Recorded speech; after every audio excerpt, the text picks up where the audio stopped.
George's University welcomes you to this white coat ceremony. Welcome to St. George's University School of Veterinary Medicine virtual white coat ceremony. My name is Dr. Carolina Medina, and I'm honored to be your host on this special day. I graduated from St. George's University School of Veterinary Medicine in 2005. I entered this profession in order to make a difference and to manifest my lifelong love of animals and desire to help them. I believe it is important to do what you love to do in order to have a fulfilling and successful career. After graduation, I continued my veterinary education in order to become a specialist. I became certified in acupuncture and pain management, as well as board certified in rehabilitation and sports medicine. I currently practice at a small animal specialty hospital in Coral Springs, Florida, focusing on pain management and rehabilitation therapy. An average workday for me consists of assessing and treating patients for pain, and assessing patients' mobility or lack of mobility, and implementing therapies to control their pain, improve their mobility, and improve their overall quality of life. I chose to become a specialist because I was fascinated by the realm of pain management and rehabilitation, and honestly, after learning about it in school, I knew it was my calling. One of the unique aspects of veterinary medicine is that there are a variety of career paths to choose from. You can become a small animal general practitioner, a small animal specialist. You can go into large animal medicine, large animal surgery, food animal medicine, avian and exotics, wildlife, academia, research, food safety and inspection, industry, and many more. Every aspect of veterinary medicine has an integral part in society, and that requires compassionate and intelligent individuals as yourselves. No matter which avenue of veterinary medicine you pursue, please remember to always assess your patients for pain, treat pain, and strive to provide your patients the best quality of life possible. You have worked so hard to be here today, and you are about to embark on an incredible journey towards fulfilling your dreams. Getting to this moment is a reflection of your commitment, dedication, hard work, and perseverance. You should be very proud of yourselves.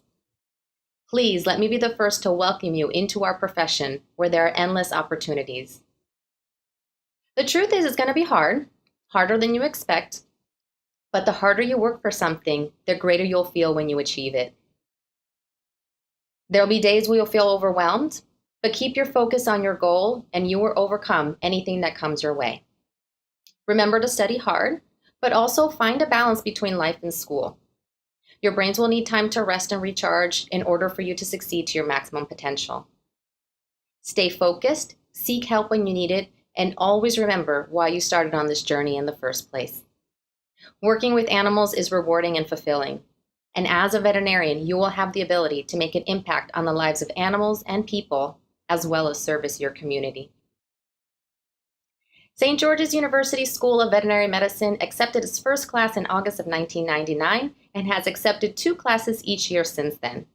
St. George's University School of Veterinary Medicine conducts its 1st through 6th term classes on the Trubu campus in beautiful Grenada, and then students complete their 4th year clinical training at one of 31 affiliated universities in the United States, the United Kingdom, Canada, Ireland, or in Australia.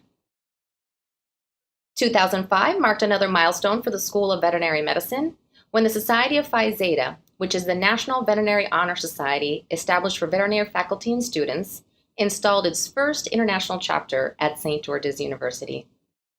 To date, St. George's University School of Veterinary Medicine has over 1,600 graduates from all over the world, including the United States, the United Kingdom, Canada, Sweden, Ireland, Trinidad and Tobago, Grenada, Barbados, Bermuda, Jamaica, Venezuela, Russia, Mexico, Colombia, Japan, Lesotho, Portugal, Germany, Botswana, Pakistan, South Africa, and Israel.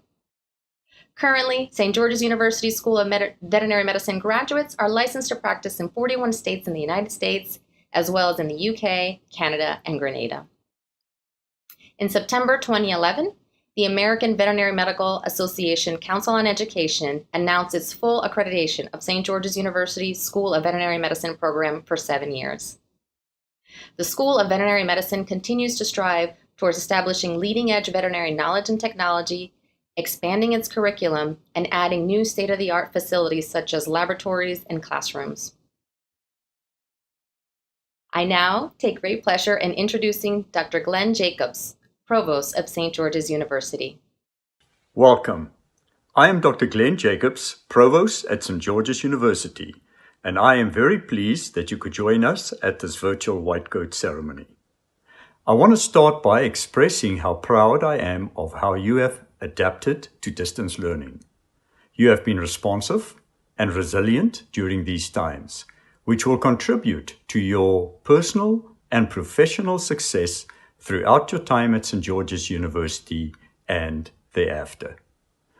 We remain dedicated to supporting you as you start your journey in the field of veterinary medicine. When it's safe to do so, you will meet in person one day.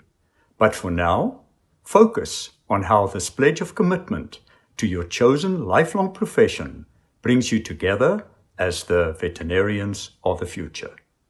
It is now my pleasure to introduce Dr. Charles R. Modica, Chancellor, St. George's University. Greetings. My name is Charles Modica, and I'm the founding Chancellor of St. George's University. This white coat ceremony is unique to me because in all the decades that I've been involved with the university, we have done these ceremonies in person. This should not take away from the significance of the ceremony. It's a very important ceremony in your lives.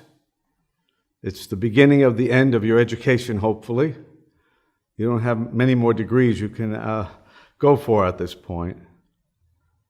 But I want to tell you that in 1976, when the university was founded, 45 years ago, I was proud to be the first chancellor.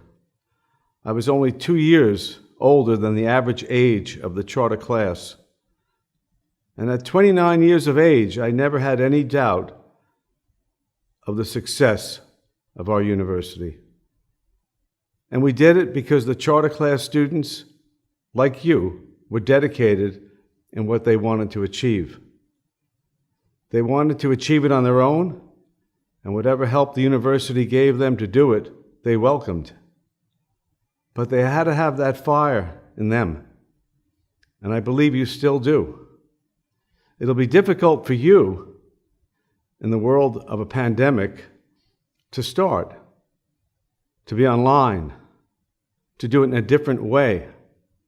But I can tell you the facilities the university has now, which are quite extensive, very few of them were there for the charter class. So in many ways, they did it on their own. They had the faculty there in person. They worked with each other, and you'll be able to do that online as well. And they had all the tools that they needed, as you do. It's significant that the only two remaining people associated with that university 45 years ago that are still here to greet you would be myself and Dr. Dean Rao.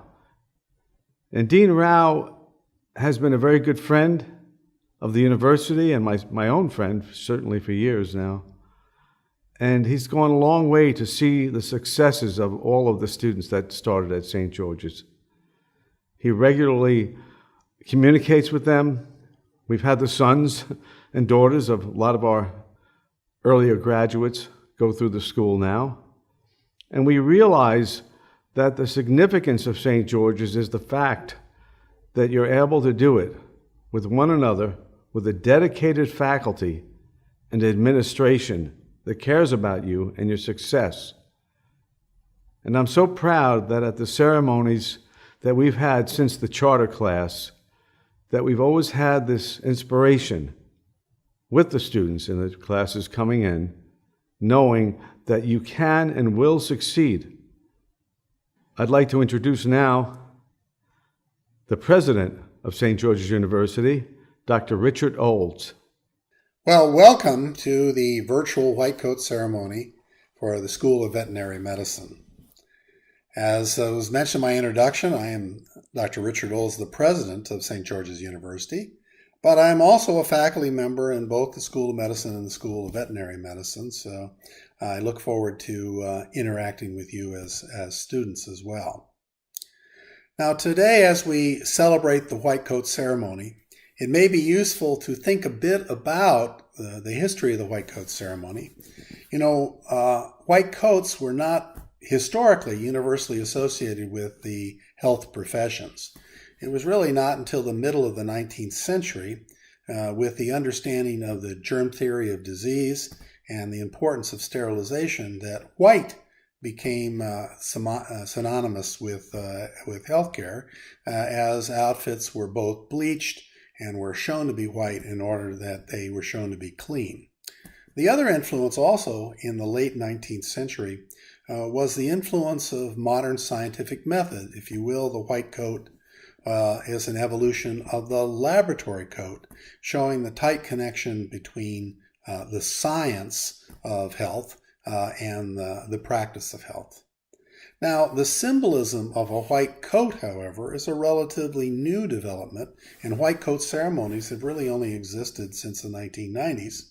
Started first in medical schools, but have now been adopted by nursing schools and veterinary schools, PA schools, and now the white coat is synonymous with the health profession. But its symbolism is important. At the very beginning of your training, you really don't know more veterinary medicine than you did the day before. But when you put on that white coat, you assume the professional responsibility and social responsibility of a caring health professional. And that is really the symbolism of putting on that white coat. Now, this year of 2020, we have a lot to look back on, but of particular relevance to this white coat ceremony is the thought that COVID-19 is in fact a perfect example of a One Health issue. This is not a medical issue or a veterinary issue, a nursing issue, a dentistry issue. COVID-19 is an animal virus that successfully made the species jumps to humans. And in fact, that virus has made the successful jump from humans to other animal species. So this is a pandemic that affects not only human beings, but many mammalian species on this planet. And it will take the combined work of veterinary medicine, human medicine, nursing, pharmacy, etc., to ultimately combat this terrible disease. The other impact that COVID-19 has had on the symbolism of the white coat is that the patients and the individuals in our country have often thought well of those in the health profession. But I believe that those in the health profession today have achieved a new status. Because of the individual risk that those in the front lines of COVID-19 have exposed themselves, not just caring for patients with COVID-19, but providing essential services, whether it is in the grocery store or whether it's in delivering packages. Those individuals who have been in the front lines and therefore taken personal risk in helping support our society, I think have gained a new status in our country. So in addition to being wonderfully trained veterinarians during your time at St. George's University, I think you'll also find that health professionals have achieved more hero status than was probably true 2 or 3 years ago. So without further ado, let me welcome you to the noble profession of veterinary medicine. And it's my pleasure to now introduce the Dean, Dr. Neil Olson. It is my pleasure and privilege to welcome you to St. George's University School of Veterinary Medicine virtual white coat ceremony. To our students, today is your next step along the road of realizing your dream of becoming a veterinarian. Thank you all for being a part of this wonderful event. Thanks especially to all parents and family members who have helped and nurtured this incoming class of veterinary students. This white coat ceremony is a symbolic representation of your entry into the veterinary profession and a demonstration of your commitment to upholding the code of conduct expected of medical professionals. I really love saying it is truly an exciting time to be a veterinarian. Students, I look forward to greeting you on your graduation day in New York. I look forward to working with you as future alumni as we navigate through the challenges and opportunities that surface in our changing environment. And finally, I will leave you with a quote from Howard Schultz, former president and CEO of Starbucks. Quote, "If you don't love what you are doing with unbridled passion and enthusiasm, you're not going to succeed when you hit obstacles." End of quote. Yes, you will surely hit obstacles, but I am very confident that your passion and enthusiasm for our profession will see you through. The experiences you will have at St. George's University will serve to enrich you personally and professionally. You have all worked diligently to become veterinary medical students, and I wish you every success as you strive to excel in your pursuit of the knowledge, skills, and attributes necessary for your career. Best of luck to you, and I congratulate you in reaching this milestone. Now it is my distinct pleasure to introduce our keynote speaker today, Dr. John Howe. Dr. Howe is a 1977 graduate of the University of Minnesota College of Veterinary Medicine. After graduation, Dr. Howe started a solo mixed animal practice in North Branch, Minnesota. In 1984, he joined a 6-doctor mixed animal practice, treating large and small animals, birds, and exotics. He even developed a specialty area in the area of aquaculture.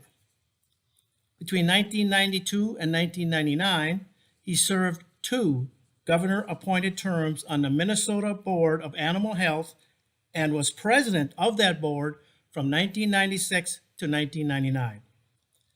Dr. Howe served as an executive board member and vice president of the Minnesota Veterinary Medical Association, and in 2007 he served as their president. He received the Minnesota Veterinary Medical Association Veterinarian of the Year Award in 2011 and the Distinguished Veterinary Service Award in 2015. Dr. Howe has been an active member of the American Veterinary Medical Association. He served as vice chair of the American Veterinary Medical Association Council on Veterinary Services and vice chair of the Governance Performance Review Committee. He was elected to the board of directors of the American Veterinary Medical Association for the 2012 through 2018 term. Recently, Dr. Howe was elected to the prestigious role of president of the American Veterinary Medical Association and is currently serving as the immediate past president of the American Veterinary Medical Association. Please join me in welcoming Dr. Howe with a thunderous round of applause wherever you are in your virtual environment.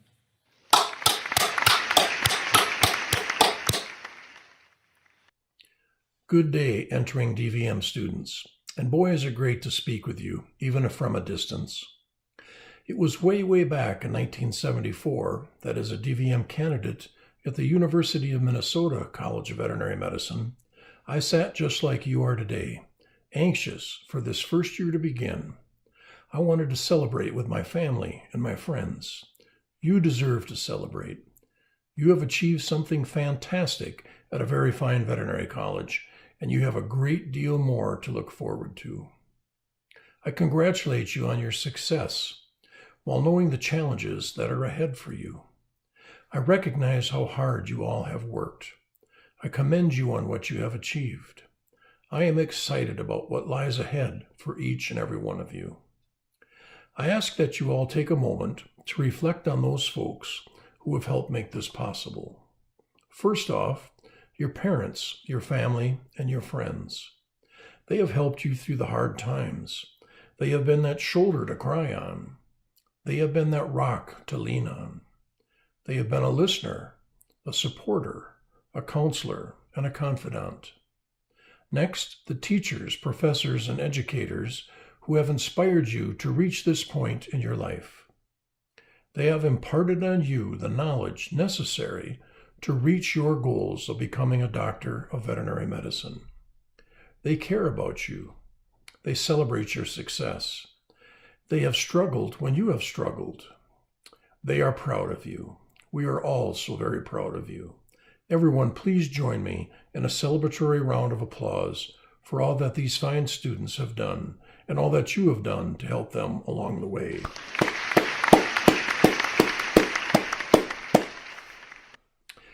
I have a funny story to share. It was back in 2004 when my wife Diane answered a call at my practice. I could hear the end of her conversation. "You have a cat stuck in the mud? Can't you pull it out?" "Well, how stuck is it? Can it still breathe?" At this point, my wife turned to me a bit perplexed.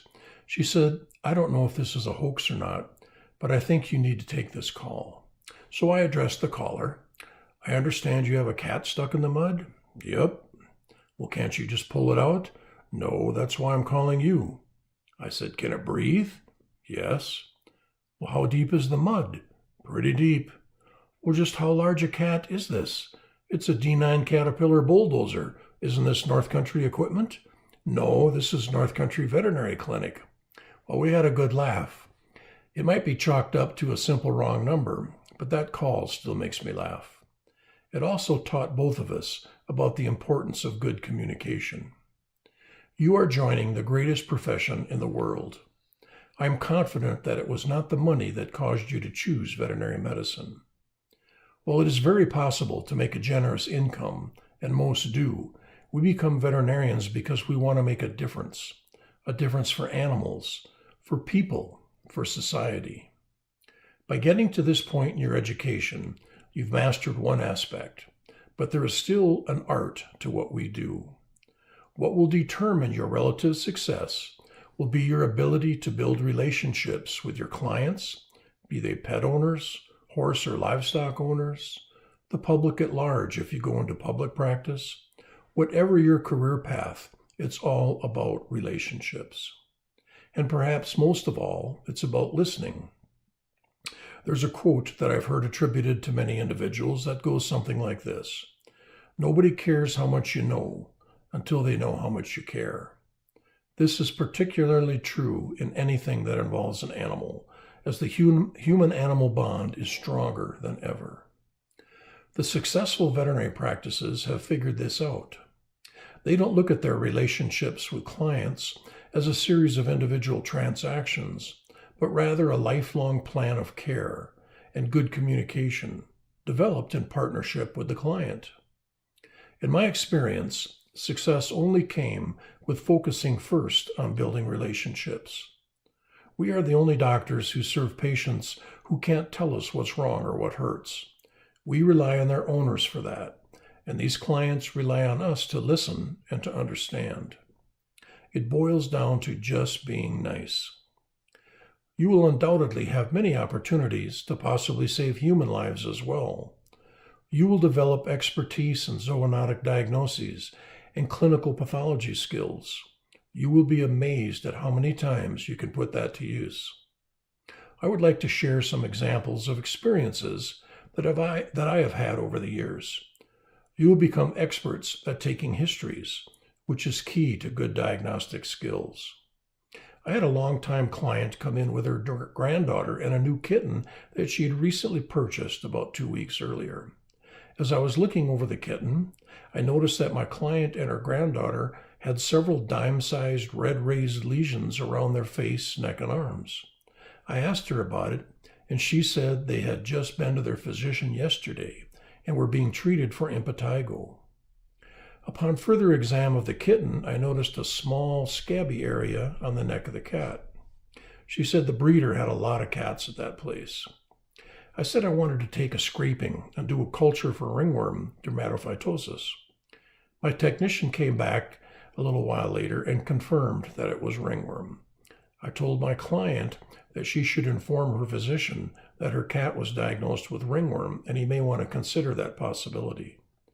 Within a week's time, it had spread to the other cat, the dogs, and her horses. It cost her thousands of dollars to treat everyone and all the animals. That's how important diagnosing dermatophytosis can be. The next case was when I was out on a farm treating cows for a dairy farmer. This was summertime, and I noticed that he and his son were coughing and blowing their nose a lot. I asked if they had bad colds, and he said, "Yeah, it has been 2 weeks and we can't seem to shake it." He told me that the symptoms started about a week after baling hay. So of course I asked if the hay was particularly dusty, to which he said yes. Before I left the farm, I had him cough some phlegm into an empty syringe case so that I could look for something unusual. What I saw was aspergillus. So I called them and said, call their physician and tell them the history and what I found. They went in and were radiographed and treated for aspergillus pneumonia. Their physician called me and thanked me and said I may have saved their lives. One last case involved a client who came in with 2 hunting dogs in the summertime. One had a painful limp and a temp of 103.5 Fahrenheit. The other had a painful swollen eye and a temp of 104 degrees Fahrenheit.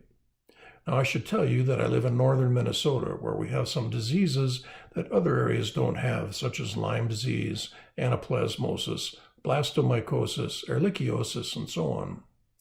Both dogs to be sick at the same time with these symptoms is a little unusual. While my client was in the room with the dogs, I noticed that he was coughing. Now, I don't go around trying to diagnose every human I come in contact with, although at this point you may think so. I asked him where the dogs had been and if anything had changed in the last month. He said he had some dirt fill brought in around his house, and the dogs were digging around in the dirt. Now my suspicion is blastomycosis. I asked when his cough started. He said a couple of weeks after spreading the fill, but he thought it was just a cigarette cough because he smoked. An aspirate from one of the dogs revealed the telltale budding yeast form of blastomycosis. I told him he should see his physician immediately, and he did. His physician called me and thanked me and said my client had a large fungal ball in one of his lungs, and we may have saved his life as he was being shipped off to a large hospital to begin treatment. I want to help show you the great deal of knowledge that you will possess in the years to come. I was fortunate to work in necropsy the last 2 years of vet school, assisting in all the postmortems, setting up slides for students, and clinical pathology. I believe it was one of the best experiences I could have received. So many clients, will look to you as a friend, a confidant. They will tell you stories about their kids and their grandkids. They will send you cards and letters. You will have special bonds with some of them if you let them. It has been my pleasure to serve the veterinary profession in various ways since receiving my DVM degree. Veterinary medicine is a great profession, and the individuals that I have been privileged to work with are exceptional. I have had wonderful experiences as a veterinarian. I've had the opportunity to experience multiple forms of practice life. I began as a solo practitioner, mixed animal, with those late evening emergencies. I've been an employer in a practice consisting of 6 veterinarians and wonderful qualified technicians and staff. I have managed a practice for a corporate entity and realized the practicality of balancing corporate and employee desires while providing quality service and customer care. I have started and sold 2 practices. With all that said, when I was sitting in my white coat ceremony, I never would have dreamed that I would have all these experiences and opportunities. If someone would have said, someday you will be president of the American Veterinary Medical Association, I would have laughed at the idea. Each of you will have opportunities you have not even dreamed of, experiences that you cannot imagine, a lifetime of adventure. Whatever your career goals, I wholeheartedly encourage you to seek them out with the same energy and dedication you have mustered to reach this defining point in your lives. Don't settle. Be willing to consider other opportunities that may come your way. With the world human population expected to grow from 7.8 billion today to 10 billion by 2050, and the demand for animal protein expected to double in that same time period, the professional and personal opportunities for veterinarians who are willing to step out of the traditional career path are unlimited. With technological advancements like artificial intelligence, 3D printing, robotics, nanotechnology, and biotechnology, you are entering the profession at a time unlike any other in terms of what is possible and what lies on the immediate horizon. Take these advantages, spread your wings, open your mind to discovery, be a leader. As I conclude my remarks, I want to share a personal story that helped shape my life and one that I hope provides a bit of a lesson for you. My family arrived in Minnesota when I was in 3rd grade. We lived in Minneapolis and St. Louis Park before finally settling in Glencoe, a small farming community of about 5,000 people. Today, my wife Diane and I live in Grand Rapids, Minnesota, in the northern part. I learned a lot back in Glencoe. Small towns are good at teaching you about life. Values are made and reinforced. Work ethics are formed, and a feeling for community is born. My dad was a businessman. He went to night school, became a mechanical engineer, and went from being a plant manager in Glencoe to becoming CEO of Telex Worldwide. He made his own success through incredibly hard work and dedication. I based much of my approach to life on the way he became successful. But in my 6 years of wrestling during junior and senior high school, he made it to one of my matches. Only one. I love my father, and he was a great dad. And again, he taught me a lot. But that absence isn't what I would call work-life balance. Likewise, I had already started a family by the time I got to vet school. I took 26 credit hours a semester and worked a 40-hour job, but my family felt my absence. That's not work-life balance either. I arrive at this point of my remarks because I want to talk to you a bit about the importance of your well-being.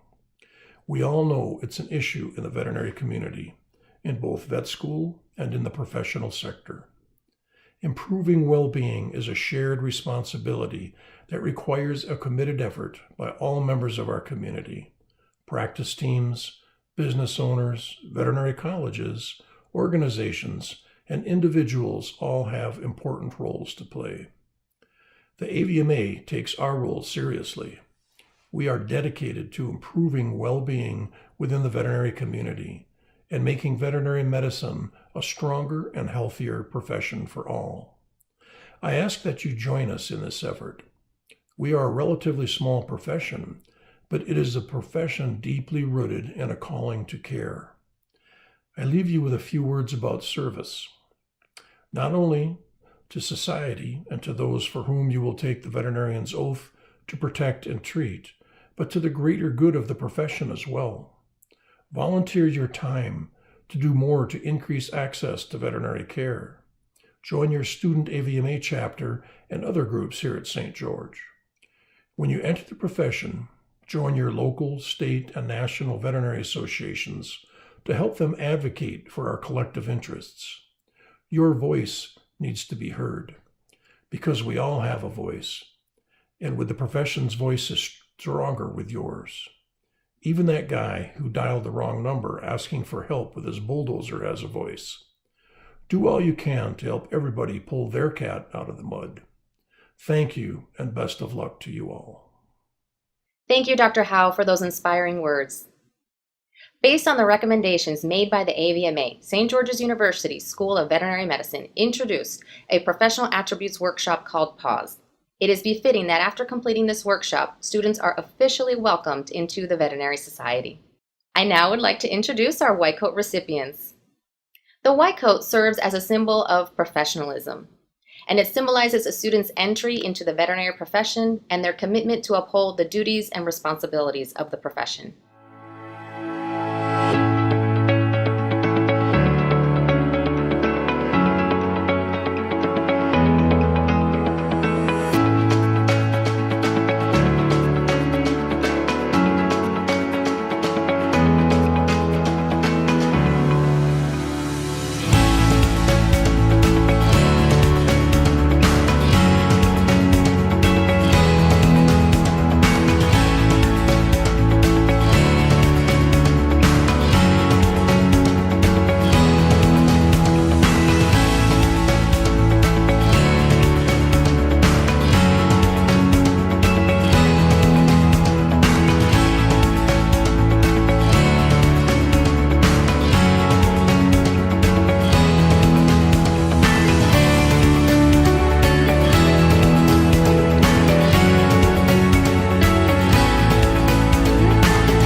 I now invite Dr. Stacy Byers, Associate Professor of Large Animal Medicine and Surgery Department of St. George's University School of Veterinary Medicine, to lead our White Coat recipients in reciting aloud the professional commitment.